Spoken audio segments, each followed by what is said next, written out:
Balikan natin yung mga time na hindi pa uso ang cellphone, walang internet at sikat ang box TV. Ito naman yung time na may cable kami. Yahoo! Ito yung time na talagang wala lang talaga akong libangan kundi manood ng TV at lalabas lang pag walang magandang palabas. So, ano yung talagang pinapanood pag may cable? Siyempre, cartoons. Channel 2, Channel 7, Cartoon Network. Minsan, meron din sa Nickelodeon. Nickelodeon? Cartoon is life at that time. Tapos, bigyan ka pa ng merienda. Sarap. Banana Q, kamote Q, barbecue, kaldu. It's so cutie. Charot. Ang saya-saya ko. So sa Channel 2, pag umaga, Heidi, Sedi, Princess Sarah.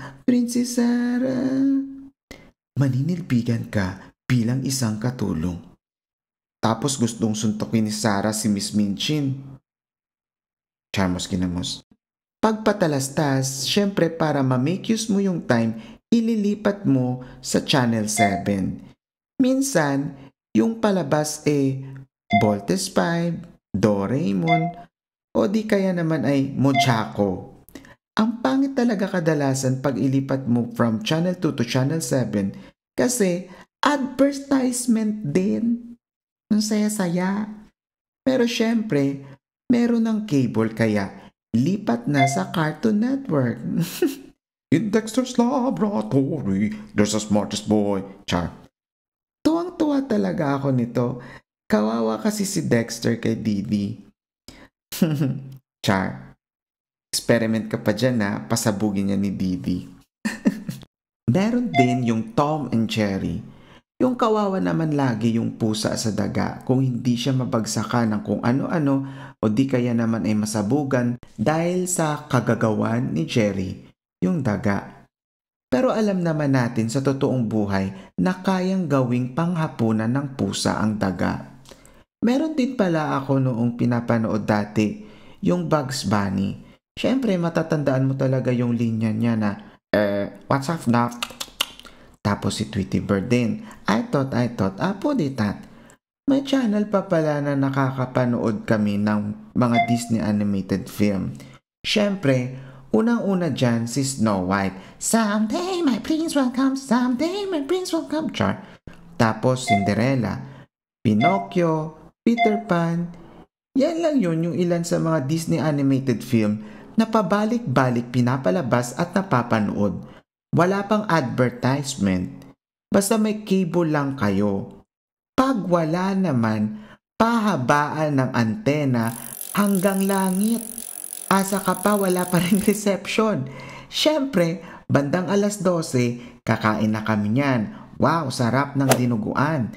Tapos, magtimpla pa si mama ng tang na juice. Wow!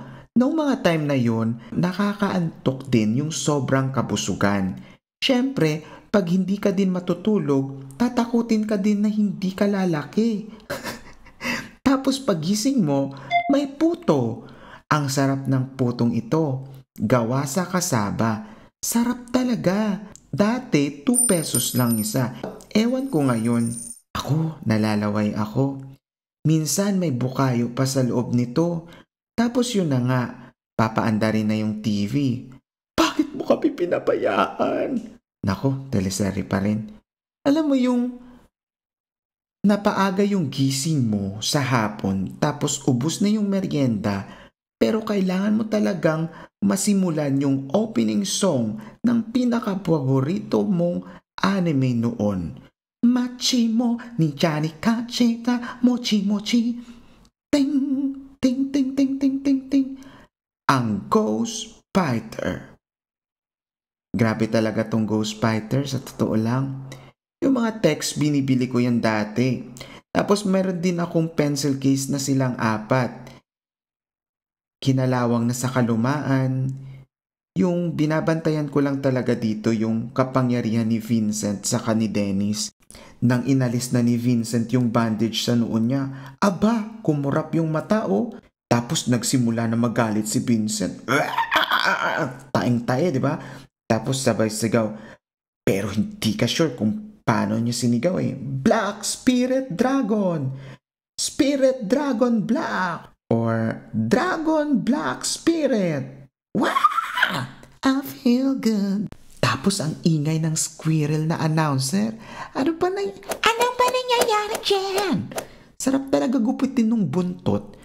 Tapos yung mga mata tumubo na sa katawan niya. Wow! Wow! Ang alamat ng pinya. Pero si Dennis ayaw din pakabog. May dramatic entrance talaga nung naging taong lobo siya.